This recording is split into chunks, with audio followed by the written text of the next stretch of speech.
The massive alien ships hung in space like black wounds against the dying stars. Admiral Kethvara pressed her forehands against the command center's metal rail, watching the enemy fleet grow larger on her screens. It moved toward her small group of 300 coalition vessels like a dark tide of death. "How long until they reach us?" she asked her weapons officer. 6 hours, Admiral. Maybe less." Kethvara's heart sank. 6 hours until the end of everything. Behind them, the planet Sanctuary Prime held over 1 billion refugees from worlds the Hegemon Empire had already destroyed. Men, women, and children from dozens of different species, all hoping the Coalition fleet could protect them. She looked at her tactical display again. 300 ships against 50,000? The math was simple and cruel. It would all die today. "Any word from the other fleets?" she asked, though she already knew the answer. "Nothing, Admiral." "The Stellar Federation has closed their borders. The Titan worlds went silent 3 months ago. Even the Voidwalkers have disappeared." Kethvara nodded slowly.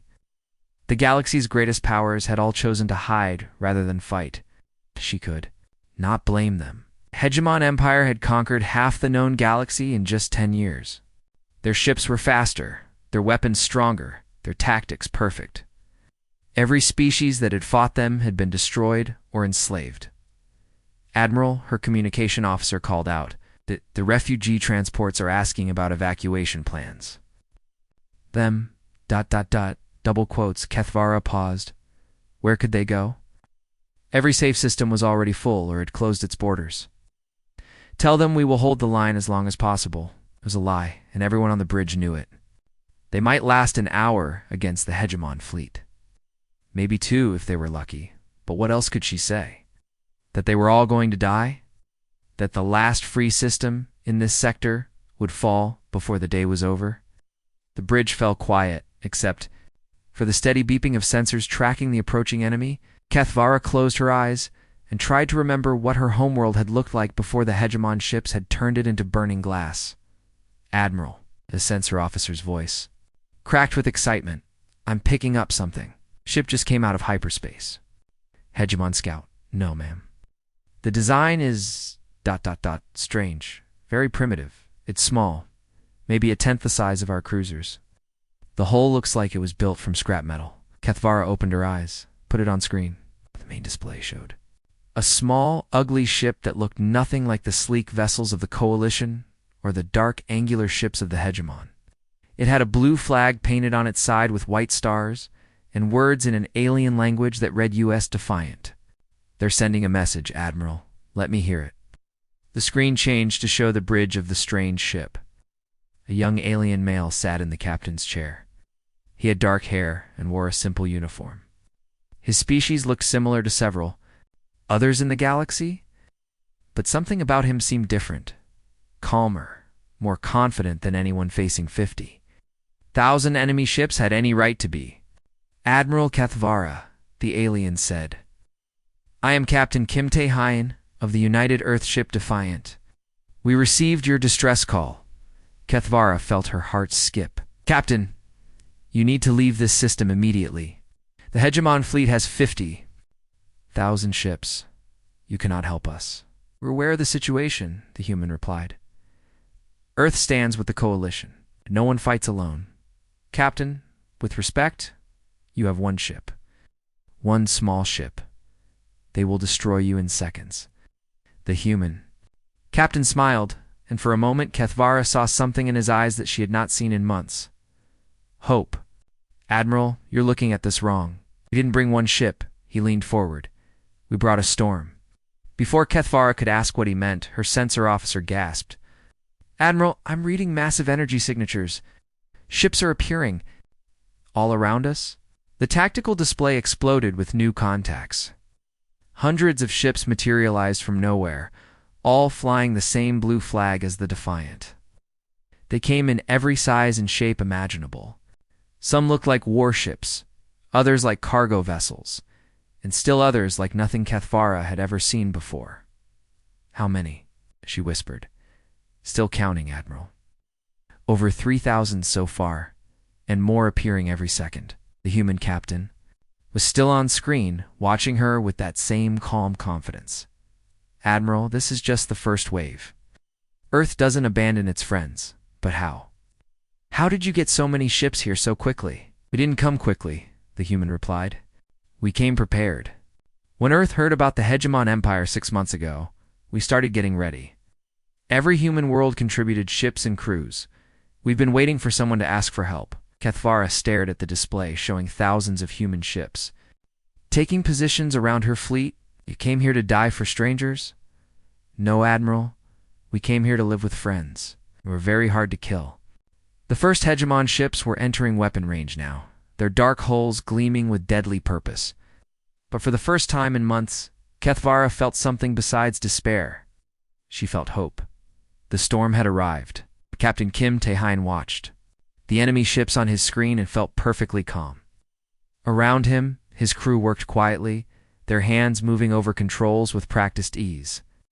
The bridge of the Defiant was small and cramped compared to the massive coalition warships, but every person knew exactly what to do. Status report, Tae-han said. All weapons ready, Captain, replied Commander Lee Jin-woo from his station. Our torpedoes are loaded and the defense guns are online. Communications? Lieutenant Park Manesia looked up from her controls. Admiral Song confirms all our ships are in position. Captain Nome's carriers are ready. At arm. The ancient inner escort. Ships are standing by. Tae-hein nodded.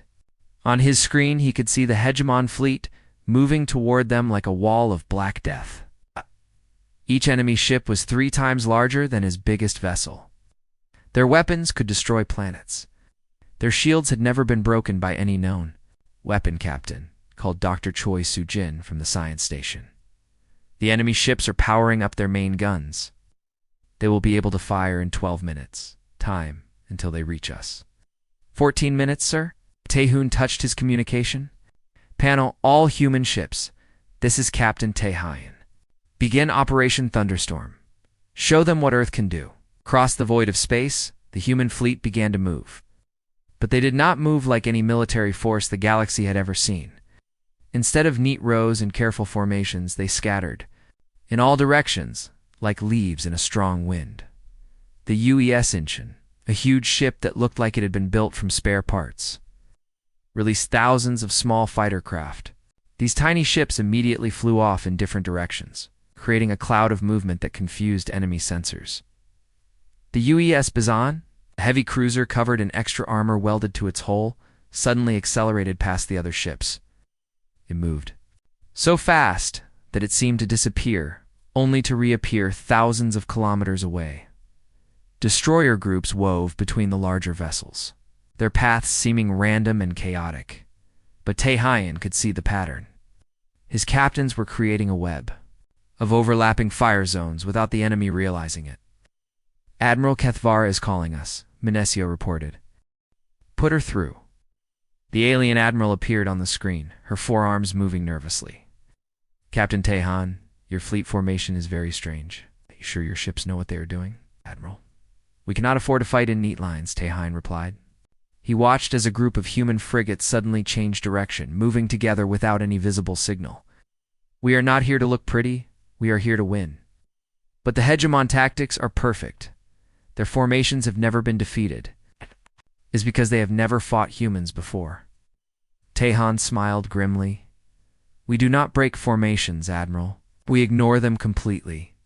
The first Hegemon ships opened fire. Massive beams of energy lanced across space, each one powerful enough to destroy a city. But the human ships were no longer where the enemy computers expected them to be. They twisted and turned, rolled and dived, each captain moving as if they could see the future. Ships that should have been destroyed slipped through gaps in the app. Enemy fire that lasted only seconds. Incoming fire, Dr. Choi shouted. Multiple plasma beams, very high energy. Evasive maneuvers. Pattern 7. The Defiant suddenly jerked to the side as Lieutenant Yoon Ha-jeon threw the ship into a spinning dive. The small vessel danced between the enemy fire like a bird avoiding a storm, its hull groaning under the stress of impossible turns. Return. Fire, Tae-hein commanded.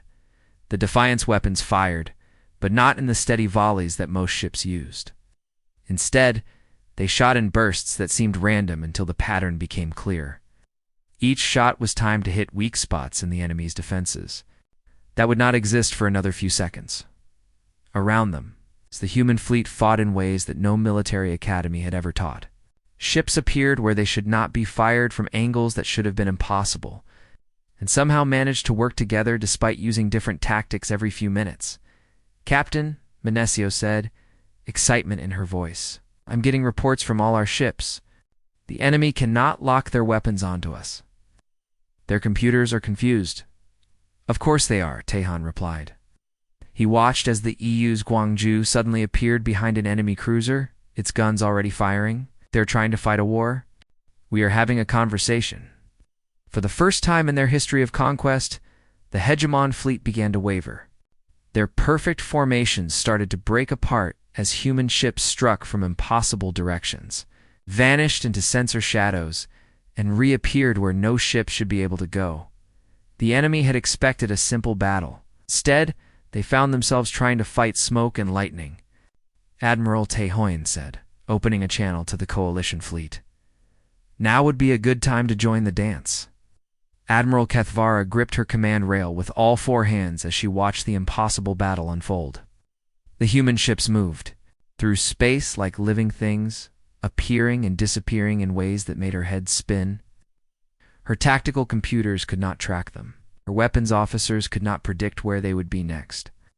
"Analysis report," she ordered her tactical. "Officer Admiral, I cannot give you a proper report," the officer said, his voice shaking. "The humans are using too many different fighting styles at once. Their formations change every 30 seconds, but they follow patterns that should not exist." On the main screen, a human ship called the U's Soul suddenly appeared inside a group of enemy vessels.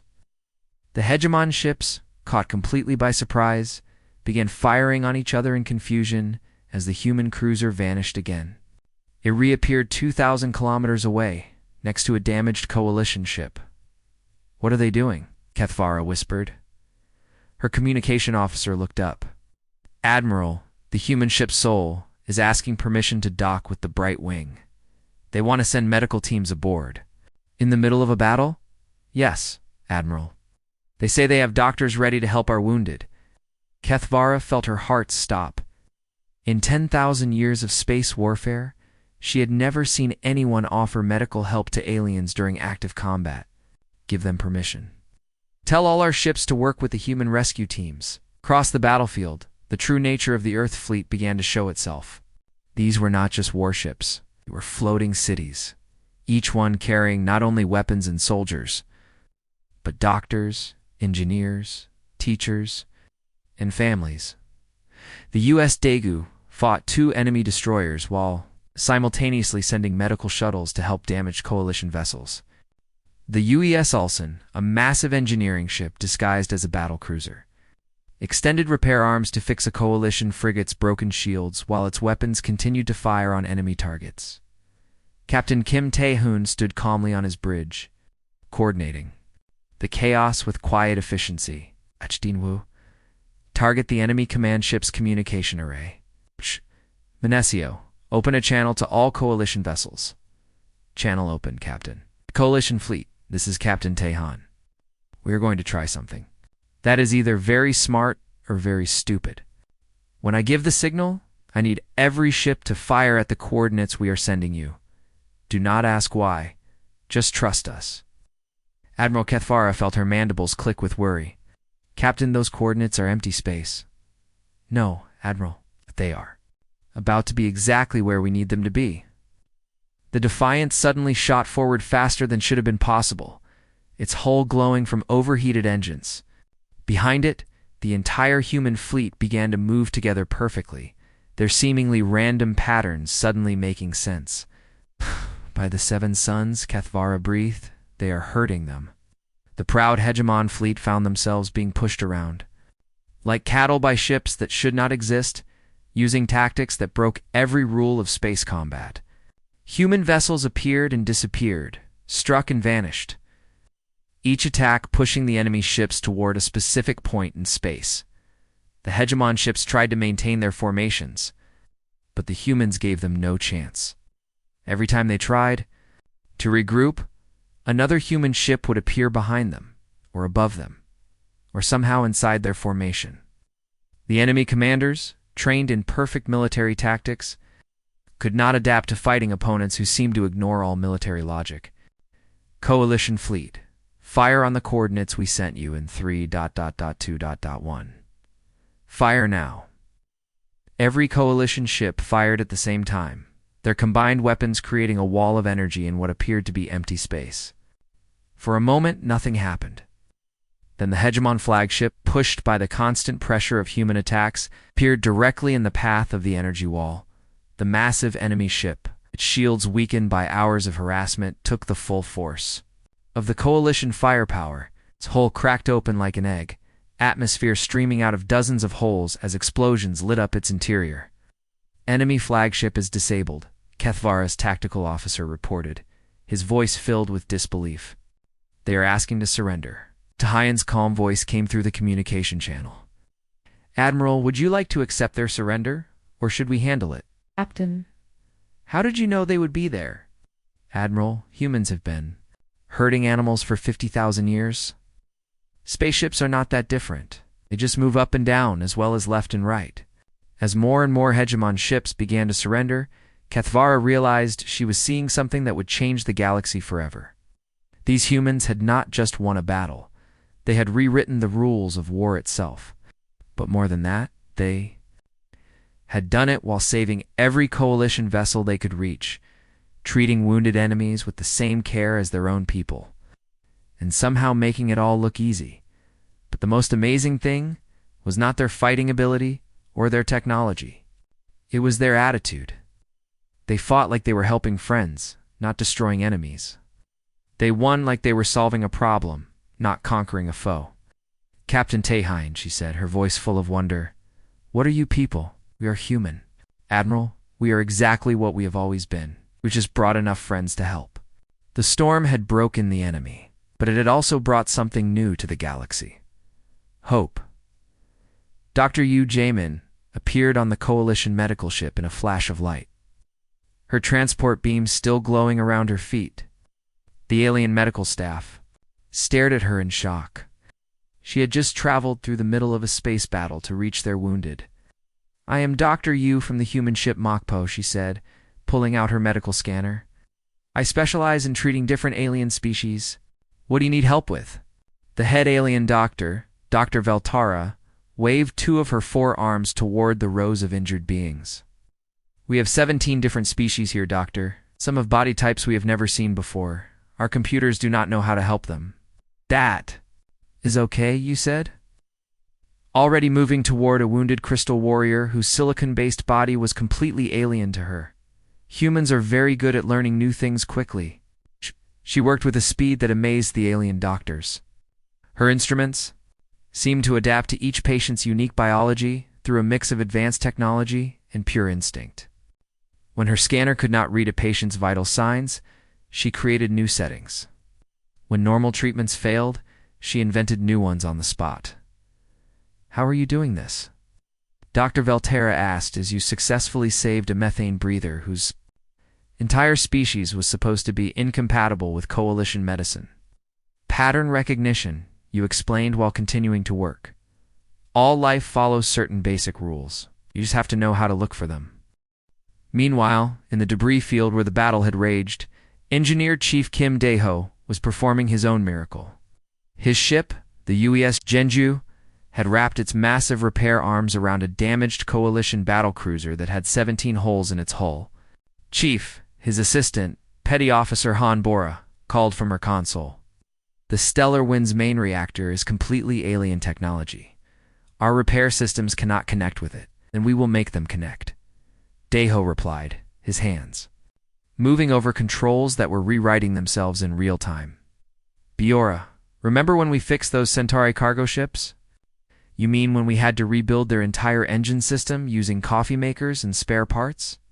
Exactly. Same idea here, just bigger. The human repair teams worked with a combination of advanced technology and creative problem-solving that left the coalition engineers speechless. Did not just fix broken systems, improve them, often using materials and methods that should not have worked but somehow did. Captain, Song Moran coordinated the rescue operations from her massive ship, the UES Daegu. Her vessel served as both a hospital and a refugee center. Her crew had taken aboard over 3,000 coalition people from damaged ships, treating them not as burdens but as honored guests. Captain, her second-in-command, Commander Park Jae-sung, reported, "We have a situation. Hegemon prisoners. Want to speak with you, prisoners?" Song looked confused. "We do not have any prisoners." "Well, technically no, Captain. The surrendered Hegemon crew are calling themselves prisoners. They seem confused about how we are treating them." Song walked to the cargo bay where the Hegemon people were being held. She found them in a state of bewilderment. They were receiving the same medical care and food as the coalition refugees. Their wounded were being treated by the same doctors, who had been fighting them minutes before. A Hegemon officer approached her, his insect-like armor scarred from battle. "Are you the one called Captain?" "I am Captain Song Moran, yes. I am Sub-Commander Thakfar of the Hegemon fleet. I must ask, when do the executions begin?" Song stared at him in genuine confusion. "Executions? There will not be any executions. But we are your prisoners. We fought against you. In Hegemon space, prisoners are always executed or enslaved."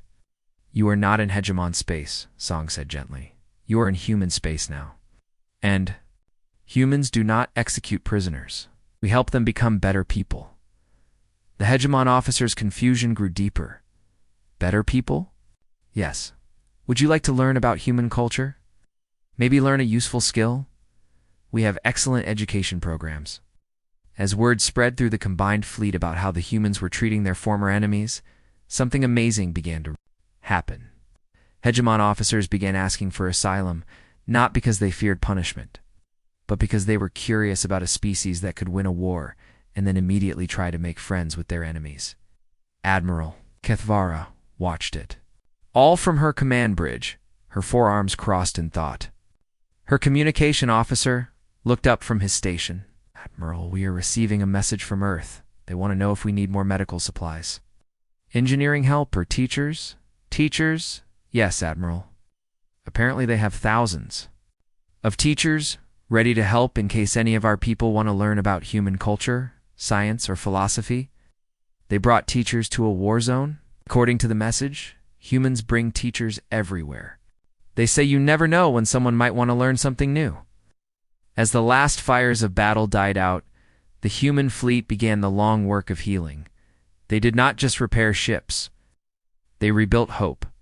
They did not just treat wounds. They treated the pain that war itself causes. In the depths of space, where the galaxy's most feared empire had expected to find only death and conquest, they found something that would change everything. A species that measured victory not by what they destroyed, but by what they saved. 3 weeks after the Great Battle, the galaxy was still trying to understand what had happened. The Hegemon Empire, which had conquered half of known space in 10 years, had not only been defeated, but had begun peacefully surrendering entire star systems to human administrators who promised partnership instead of conquest. Captain Imtehen stood at the window of his ship. Watching human and coalition vessels work together to repair the defense stations around the Sanctuary Prime, the sight still amazed him. Former enemies worked side by side, sharing technology and knowledge as if they had been friends for centuries. "Captain." Lieutenant Park Manesio approached with a data pad. "Admiral Kethvara is here for the final meeting. Send her in." The alien admiral entered, carrying various reports in her forearms. Over the past weeks, she had become fascinated by human culture, especially their approach to solving conflicts through cooperation rather than force. Admiral Tehine said, pointing to the window, "How are the integration programs working?" "Better than anyone hoped," Kethvara replied, her mandibles clicking, and what humans had learned was a sign of happiness. "Former Hegemon territories are asking to join the coalition at a rate of 3 systems per day. More importantly, they are requesting human advisors to help them transition. And the former prisoners—" "What prisoners?" Kethvara asked, then caught herself. "Ah, you mean the former Hegemon personnel? 87% have asked for asylum?" The rest want to return home to share what they learned about human culture. Tehan nodded, turning back to the window. What about the hegemon leadership? Supreme Admiral Vactor has requested a personal meeting with Earth's leaders. He says he wants to understand how humans can be so effective without using fear as a weapon. The door opened, and Commander Li Jinwu entered. Captain, we have new orders from Earth Command. What are they sending us now? The Second Colonial Fleet, sir. 300 ships, including the new medical vessels and engineering ships. They also want to know if we need more teachers, artists, or chefs. Kethvara's eyes widened. They are sending artists, Dan musicians, poets, and storytellers. Jinwu confirmed. Fleet Admiral Nam believes that military victory is only the first step. The real work begins with cultural exchange. Your species continues to amaze me, Kethvara said. In 3 weeks, you have accomplished what diplomats thought would take decades. The Outer Rim is more stable now than it has been in centuries. We had help? Tehan replied. The Coalition provided the foundation. We just added the storm. The communication system beeped, and Dr. Choi Sujin's voice came through the speakers. Captain, you need to see this. We are receiving a transmission from the Titan worlds. All 3 officers looked at each other in surprise. The Titan worlds had been silent for over a year, their mysterious inhabitants hiding behind impenetrable barriers when the Hegemon Empire began its expansion. Put it through to this room. The window changed to show a being unlike any the galaxy had seen before. It was tall and luminous, with features that seemed to shift between different species. When it spoke, its voice carried harmonics that suggested vast intelligence and ancient loneliness. Greetings, humans of Earth. I am Keeper Zelthera of the Titan worlds.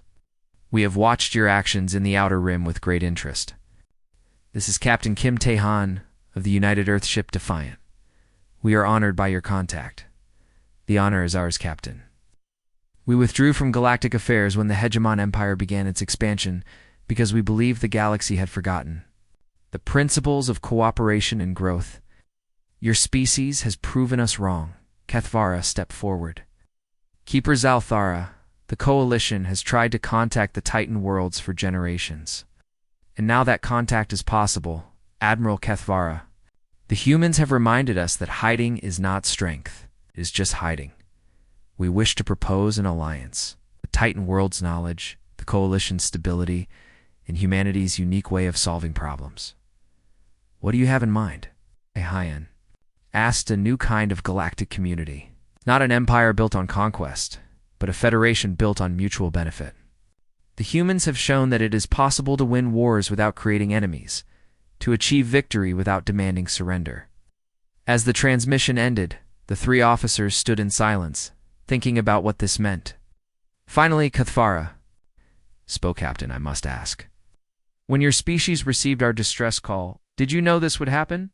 Did you plan for the Hegemon Empire to surrender? For entire systems to join the Coalition? For the Titan worlds to come out of hiding? Diane smiled, the expression both humble and confident. Admiral, humans have a saying, no plan survives contact with the enemy. We did not plan for any of these specific things to happen. Then how did you know what to do? We planned for people, he said simply. We planned to treat everyone we met as potential friends rather than inevitable enemies. We planned to solve problems instead of just fighting them. We planned to build things instead of just breaking them. As the EU's Defiant prepared to leave for its next mission, helping to establish the first human coalition Titan world joint colony, the galaxy had already begun to change. The age of conquest was ending, replaced by something the universe had never seen before, an interstellar community built not on fear, but on the simple human idea that everyone deserved a chance to be better. The storm had passed, but what it left behind was far more powerful than any empire. The promise that no one had to face the darkness alone.